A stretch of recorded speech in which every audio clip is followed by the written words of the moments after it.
Assalamualaikum warahmatullahi wabarakatuh. Pada kesempatan kali ini kita akan membahas sedikit dan juga berdiskusi mengenai materi kita, di mana ada reaksi substitusi, eliminasi, adisi, dan reaksi redoks. Oke, lanjut. Di mana kita sebelum melangkah lebih jauh, kita harus tahu dulu tentang pengertian tentang nukleofilik dengan elektrofilik. Di mana nukleofilik merupakan spesies atom, ion, molekul yang kaya elektron, sehingga tidak suka akan elektron, tetapi dia akan suka dengan inti atau yang kekurangan elektron. Kemudian elektrofil adalah spesies atau ion yang kekurangan elektron, sehingga dia sulit suka akan elektron. Di mana sebab materi yang kita akan bahas di sini ada reaksi substitusi, ada eliminasi, reaksi adisi, dan reaksi redoks. Nah, sebelum kita langkah lebih jauh, kita harus tahu dulu tentang reaksi substitusi secara umum.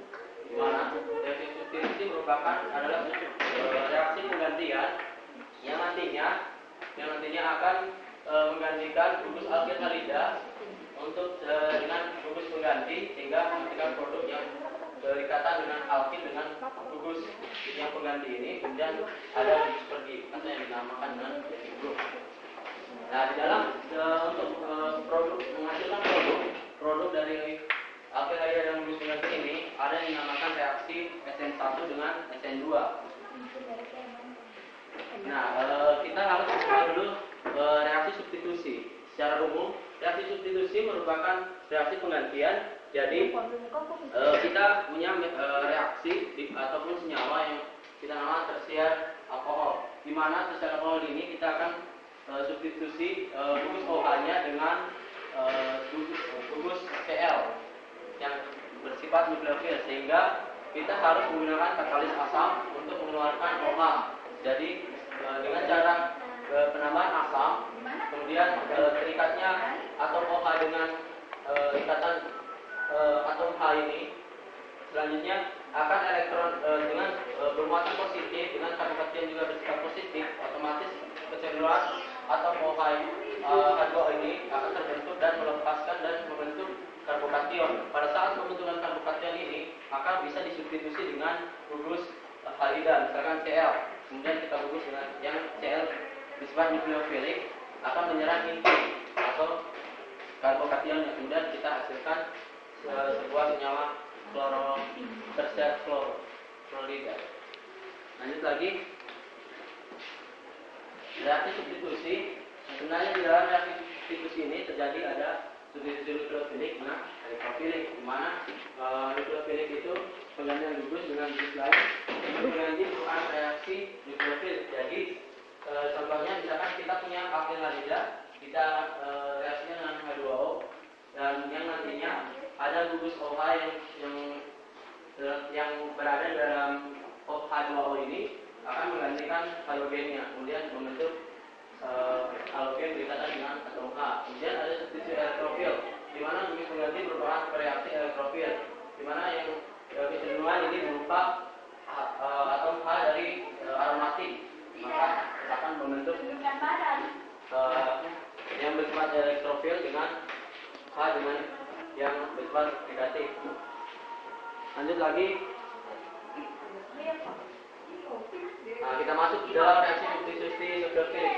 Jadi secara umumnya nukleofilik menyerang alkil halida pada atom karbon hibrida Sp3 yang mengikat halogen, menyebabkan terusirnya halogen oleh nukleofil, di mana reaksi substitusi nukleofiliknya ini kita bisa lihat dari reaksinya bahwa ada senyawa alkil halida. Alkil halida ini apabila kita reaksikan dengan nukleofil netral akan menghasilkan gugus lepas yang bermuatan negatif dengan nukleofil yang bermuatan positif.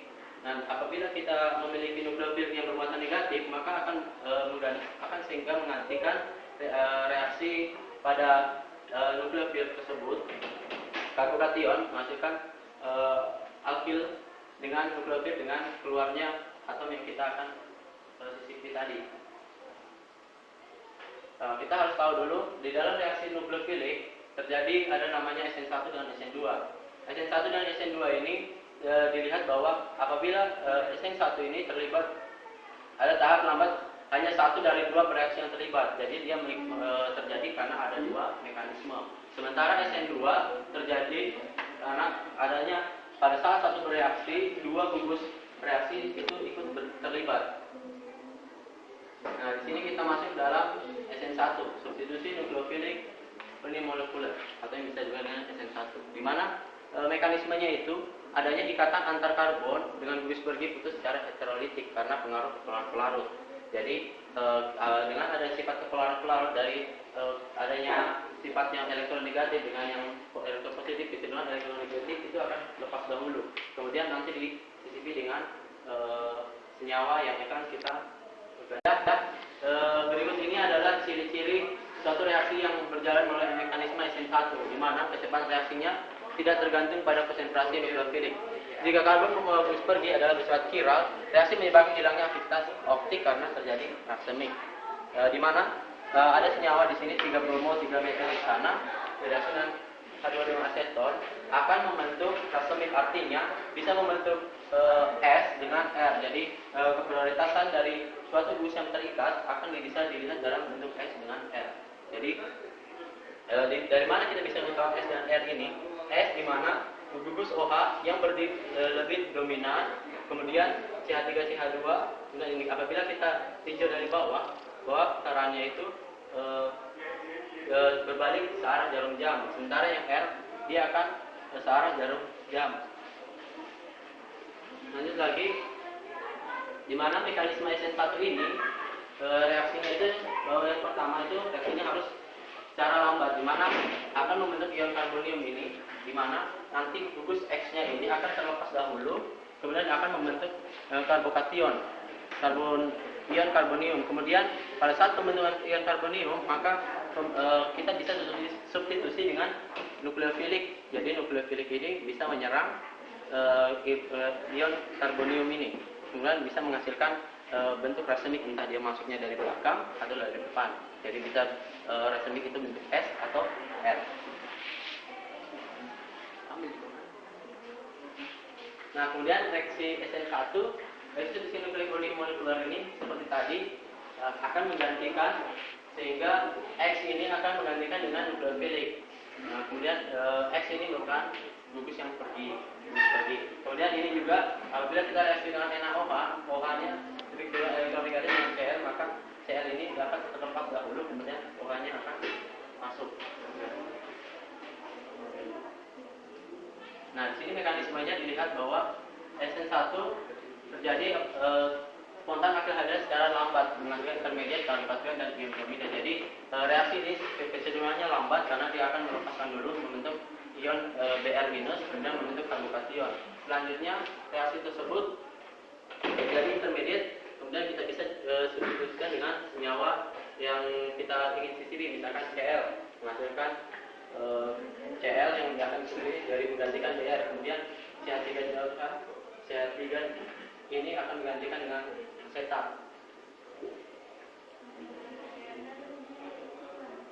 Kemudian mekanismenya SN1 ini apabila dia itu yang tadi saya katakan bahwa mekanisme reaksi racemic, artinya bisa membentuk R dengan S. Jadi bisa apabila senyawa tersebut diserang dengan dari belakang, maka akan membentuk konversi yang berbeda dengan bentuk aslinya. Kemudian apabila dia menyerang dari depan, maka membentuk seperti OH yang di sebelah sana dengan OH yang sebelah sini. Kita bisa lihat.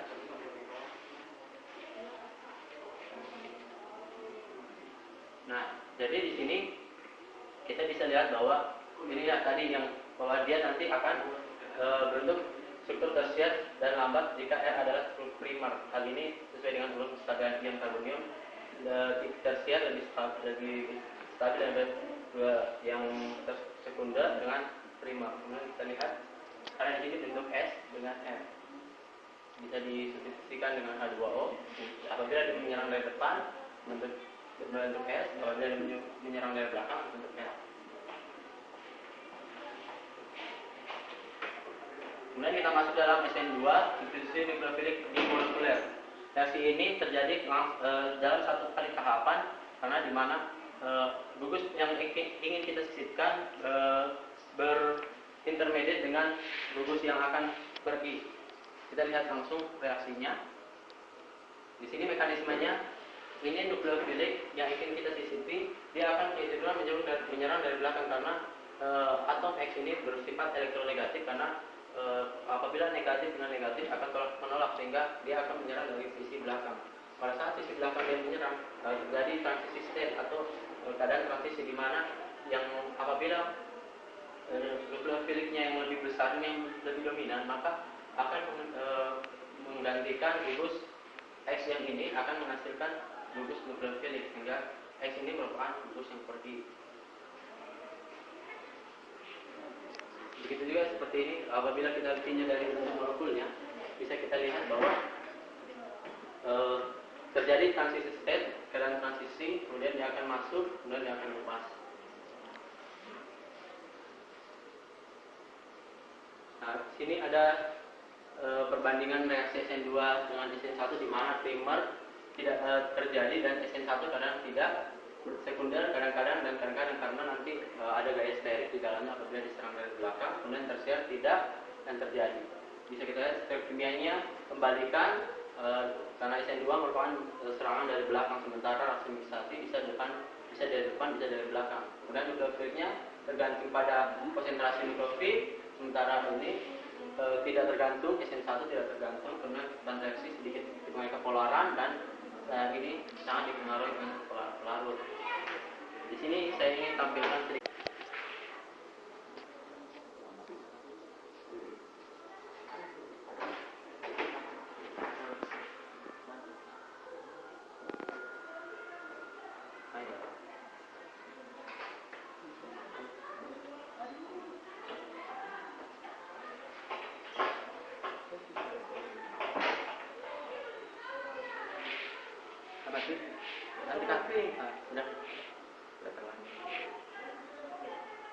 Di sini kita lihat bisa SN1, ada SN2 juga mekanismenya di mana gugus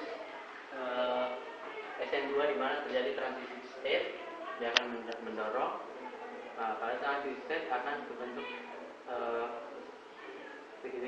vertikal, kemudian square-nya akan lepas, jadi dia bentuk seperti ini mekanismenya. SN2 ini molekul 3 dimensinya di mana gugus OH akan mendesak gugus Cl. Gugus Cl akan pergi. Nah, pada saat transisi yang apabila yang bersifat elektrofil akan nukleofil akan terlepas, akan melingkarkan.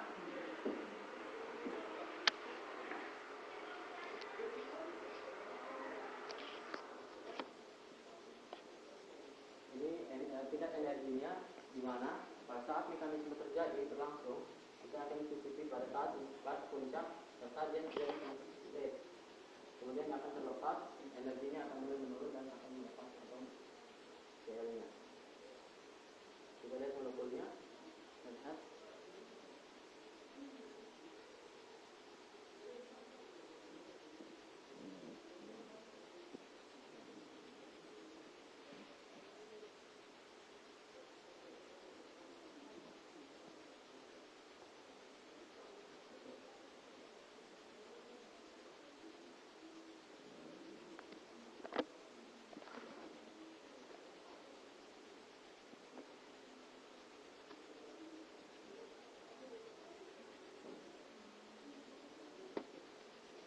Pada bentuk ini yang lebih dominan adalah bentuk R. Jadi nanti apabila diserang dari belakang berputar lagi membentuk X. Berlawanan arah jarum jam, counterclockwise.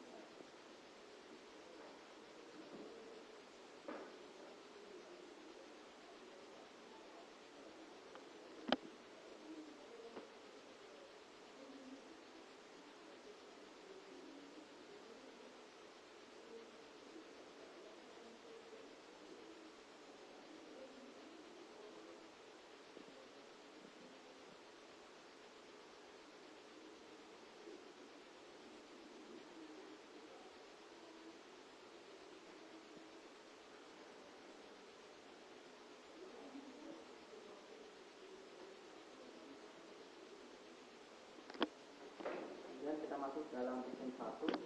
Ya, kita lihat animasinya bahwa SN1 terjadi karena ada dua tahap, di mana yang pertama itu dia akan lepas dulu, selanjutnya akan disusul dengan hidrofilik. Jadi di sini ada tersier belum juga, di mana nanti akan terlepas dahulu, kemudian nanti akan dimasukkan lulus mengganti nukleofilik, dan nanti akan membentuk tersier alkohol.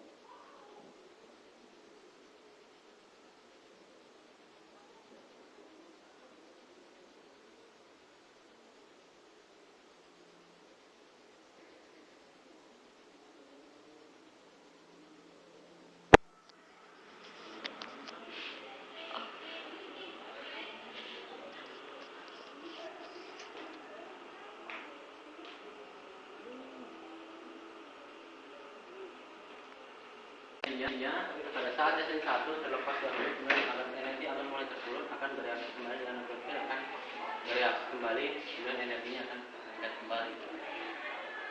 Kemudian akan keadaan dasar mulai bentuknya stabilan, yang dia akan ditarik kembali dengan atom H2O akan membentuk yang 3COH.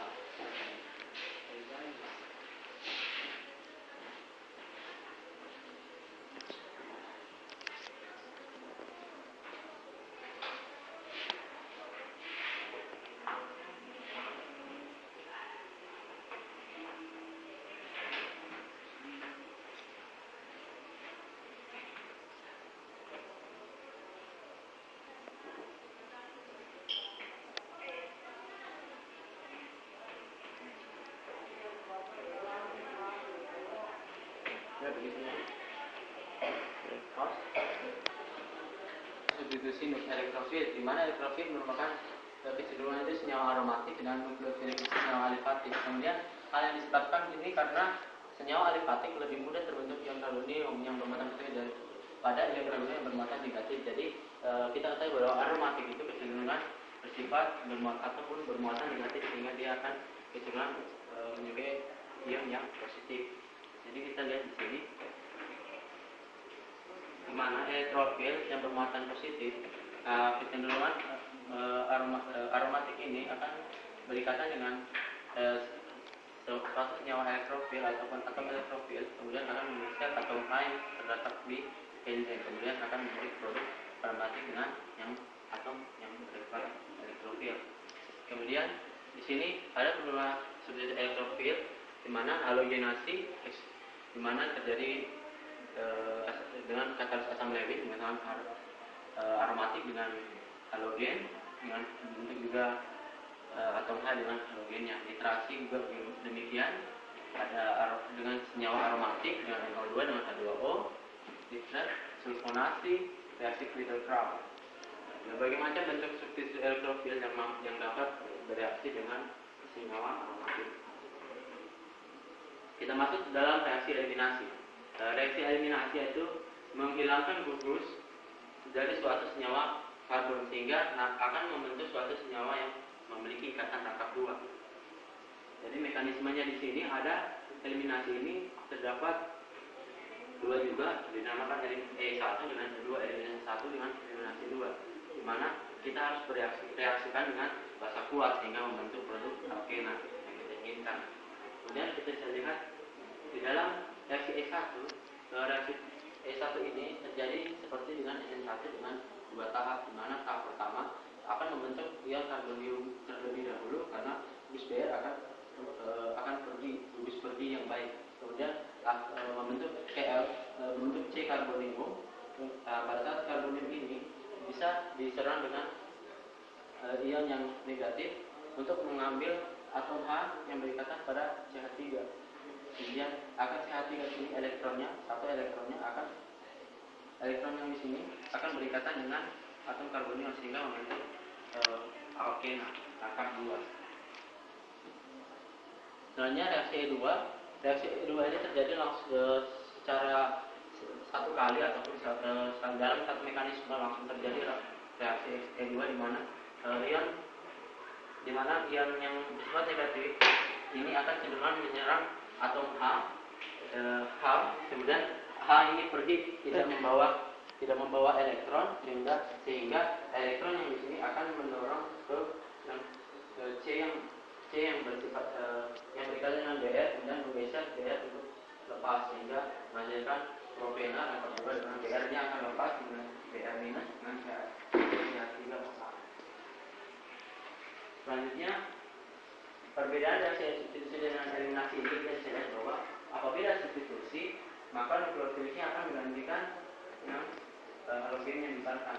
Kemudian eliminasi membentuk rangkap alkena, kemudian menghasilkan nukleofilik dengan atom A, kemudian X-nya akan lepas bentuk yang bersifat negatif.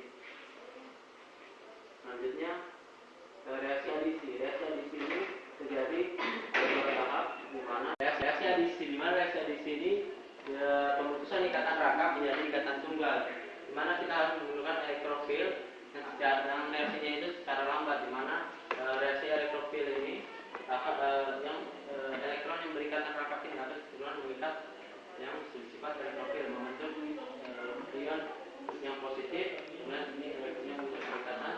Selanjutnya, pada saat yang positif ini bisa kita substitusi dengan nukleofil, sehingga akan membentuk nukleofil dengan yang jadi kita harus memulai dari yang bersifat elektrofil dulu, yang bersifat ion positif.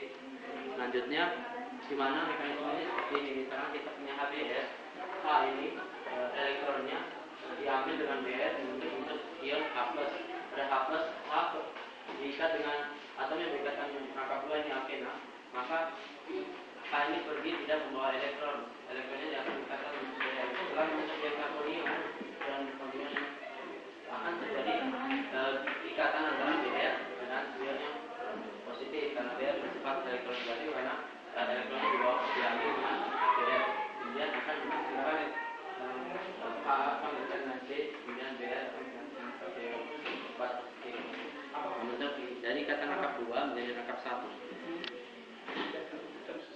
Hasil nukleofil di mana tahapan 1 ini terjadi nukleofil bisa menyerang inti, menyerang nukleofil sakit, kemudian akan menggeser elektron yang berada di sini, kemudian akan membentuk C yang bersifat negatif. Setelah C negatif, di sini kita akan membentuk elektrofil yang bersifat positif, kemudian kita akan membentuk hasil yang saya inginkan. Di mana reaksi ini reaksi khusus untuk HX di mana terhadap senyawa C rangkap 2 CZ, terus ini mendominasi di lokal elektronik pada senyawa intermediate. Untuk bagaimana mekanisme seperti ini? Nah, pada saat mekanisme seperti itu yang digambar di sini terjadi resonansi karena ada aliran elektron untuk stabilan dari gugus tersebut. Jadi ada aliran elektron, kemudian masuk kembali, kemudian ada yang bergerak, seperti itu. Di mana dari resonansi tersebut kita bisa menambahkan gugus HZ, di mana atom H dengan misalkan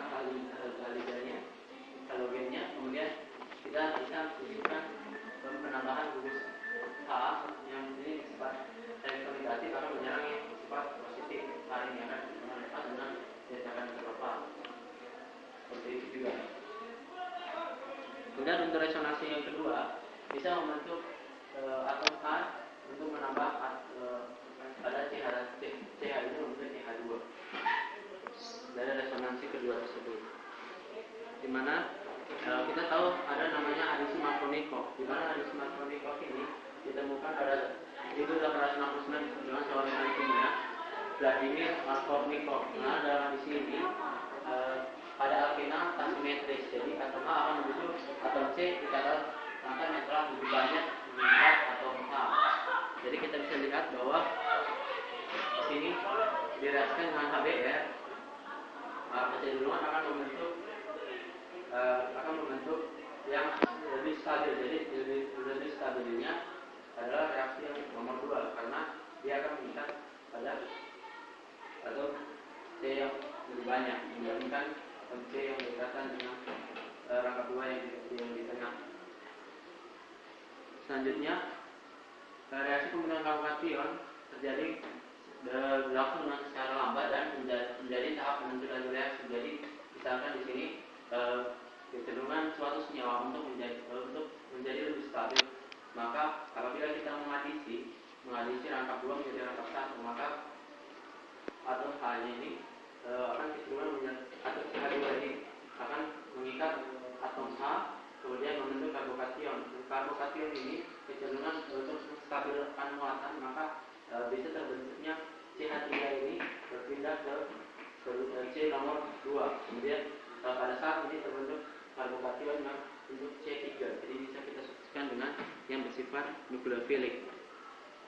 Untuk reaksinya, apabila reaksi dengan HCl berbentuk 2 kloropentana dan 1 kloropentana, ini tidak mungkin terjadi karena kecenderungan lebih membentuk 2 kloropentana karena untuk kestabilan karbokation dan distribusi elektron yang berat membentuk Cl. Adisi antimakromikro dengan HBr, di mana reaksi ini terjadi karena adanya gugus peroksida atau oksigen yang nantinya ada radikal bebas terbentuk. Jadi dari radikal bebas tersebut maka akan terbentuk membentangkan dari reaksi antimakromikro, sehingga radikal bebas akan lebih stabil, akan membentuk masuk di sini dibandingkan yang CH2 yang nomor 1 dengan nomor 2. Lebih stabil lebih yang nomor 2 dibanding nomor 1.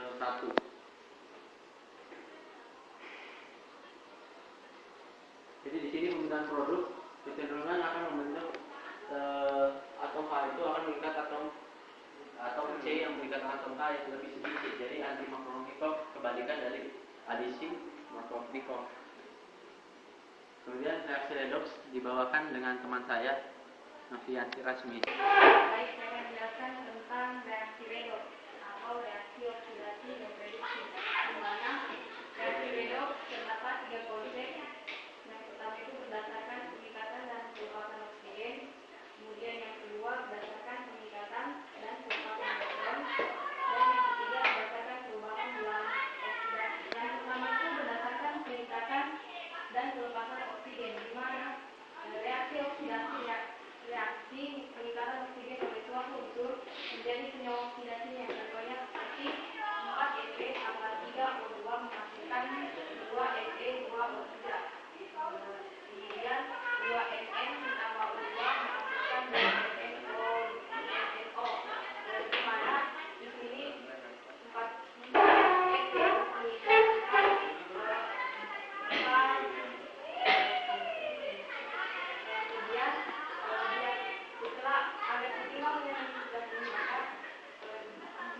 dikalikan 2 agar setara dengan yang ketiga ini.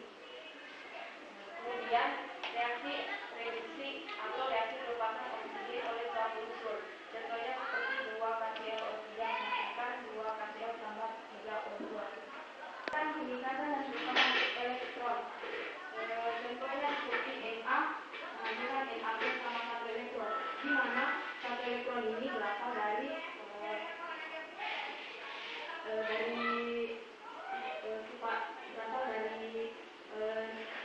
pelepasan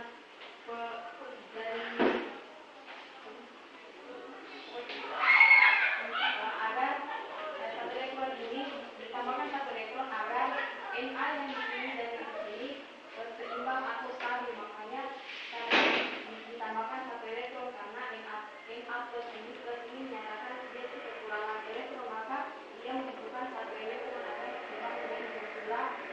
Jadi sama halnya dengan Al menghasilkan Al3+ sama 3 elektron itu berasal dari nol. Kemudian reaksi reduksi, reaksi pengikatan elektron contohnya itu Cl tambah 1 elektron, di mana menghasilkan Cl-. Cl-nya itu berasal dari 1 elektronnya ini, setara. Begitu juga O tambah 2 elektron menghasilkan O2-. Kemudian yang ketiga berdasarkan perubahan bilangan oksidasi. Mana bilangan oksidasi itu angka atau bilangan yang menyatakan banyaknya elektron yang dilepaskan atau diterima oleh suatu atom atau dalam suatu senyawa. Kemudian dalam setiap atom mempunyai muatan yang disebut bilox atau bilangan oksidasi, di mana reaksi oksidasi reaksi yang mengalami kenaikan bilangan oksidasi. Kemudian reaksi reduksi reaksi yang mengalami penurunan bilangan oksidasi.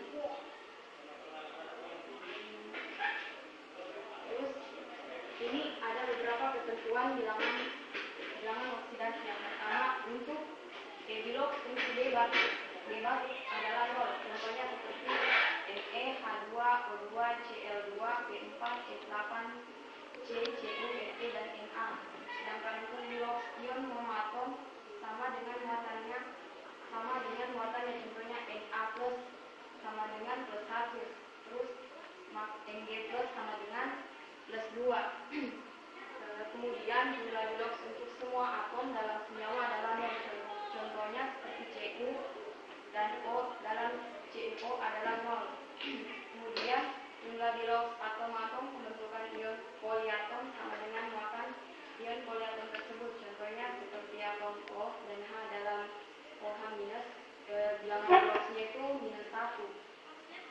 Terus bilangan ion monoatom sama dengan muatannya, contohnya Na plus sama dengan plus 1 kunci golongan 1A. Dalam senyawa adalah plus 1. Kalau dalam golongan unsur 1A yaitu bilangan biloxnya plus 1. Sedangkan pada golongan 2A, golongan 1A seperti K dalam KCl, KMO3 bilangan biloxnya plus 1. Sedangkan Mg dalam CgSO4 bilangan biloxnya plus 2. Kemudian dalam bilox unsur pada golongan 7A adalah -1. Contohnya Cl dalam NaCl. Kemudian NaCl2, FeCl3 itu bilangan biloxnya 1. Kemudian bilox nitrogen dalam senyawa adalah 1. Dalam hal ini terkecuali dalam hidrida biloxnya plus sama dengan 1. Contohnya seperti H dalam H2O, kemudian NH3 sama dengan plus 1. H dalam NaH dan CaH itu dia -1. Kemudian bilox oksigen dalam senyawa adalah -2, kecuali dalam peroksida. Maka bilox oksigen sama dengan -1 dalam senyawa biner dengan klor sama dengan plus 2. Ini untuk menentukan reduktor dan oksidator, di mana dalam reaksi oksidasi reduksi itu ada yang namanya oksidator dan reduktor. Kalau oksidator yaitu zat yang mengalami reduksi, kalau reduktor zat yang mengalami oksidasi. Contohnya seperti ini, di mana reaksi oksidasinya itu contoh reaksinya Fe tambah 2HCl menghasilkan FeCl2 tambah H2. Di sini dari reaksi ini yang mengalami reduksi yaitu H, dia mengalami reduksi. Kemudian yang mengalami oksidasi yaitu Fe.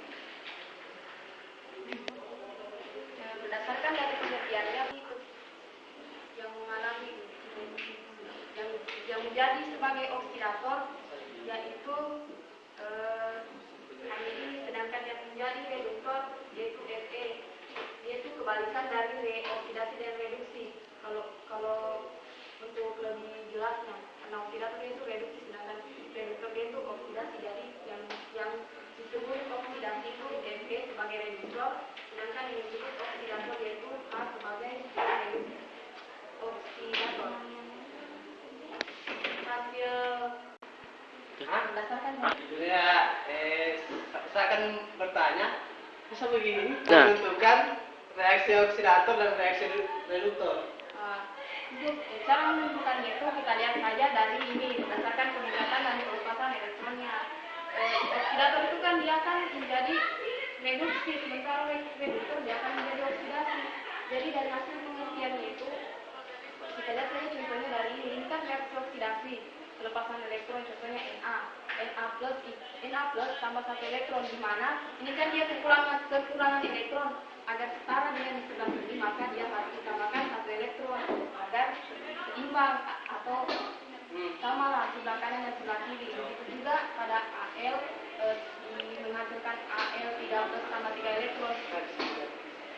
Ini kan 3+ ini dalam di logsnya sudah ketentuannya nih, atau nilai apa, ada ketentuan yang sudah ditentukan, nilai kayak di bilangan bloknya kayak 3+, 2+, kayak NG kan NG itu 2+ dia tuh itu sudah ketentuannya memang berdasarkan dari bloknya. Makanya ini dia ada 3+, terus ditambah 3 elektron agar setara dengan yang di sebelah sini, ditambahkan 3 elektron ini di sebelah sini agar seimbang. Makanya tadi ada yang namanya reaksi reduktor sama oksidator. Kalau disebut sebagai reaksi oksidasi, maka dia akan jadi mengalami penambahan 1 elektron. Terus kalau reaksi reduksi dia akan mengalami kekurangan 1 elektron. Contohnya seperti ini. Baik, dalam reaksi nukleofilik yang ingin saya tanyakan itu bagaimana cara menentukan R dan X. Baik, saya akan menjelaskan sedikit. Di sini caranya untuk menentukan S dengan R-nya, kita harus tahu terlebih dahulu S itu di mana nantinya dia atom yang berprioritas kecenderungan untuk membentuk berlawanan arah jam. Sementara apabila R dia akan searah jarum jam dengan prioritas atom yang berikatan. Jadi misalkan ada gugus OH, CH2, CH2, CH2, CH3, CH2, berarti yang berdominasi di sini atom O. Dilihat atom yang memiliki muatan ataupun massa yang lebih berat. Kemudian CH2, CH3, CH2, CH2, kemudian CH3, CH2. Yang prioritas yang paling terakhir diletakkan di paling belakang. Apabila seperti ini, seperti ini. Di sini OH, ini CH3, CH2, CH2. Jadi kita putar seperti ini. Kita lihat CH3 diletak di paling belakang, kemudian kita lihat bahwa prioritasnya membentuk S. OH, CH3, CH2, CH2, kemudian CH3, CH2. Jadi berputarannya berlawanan arah jarum jam, sehingga kita bisa mengatakan dia S. Apabila dia R, kita lihat bahwa prioritas atom yang berdominasi searah jarum jam. Jadi kita lihat apabila ada gugus OH seperti ini bentuknya, gugus OH, CH2, CH2, CH3, CH2, CH3. Yang prioritas yang lebih kecil cenderung kita letakkan di paling belakang, sehingga kita bisa membentuk searah jarum jam. Searah jarum jam. Jadi kita bisa lihat bahwa prioritas ini bisa kita lihat bahwa dia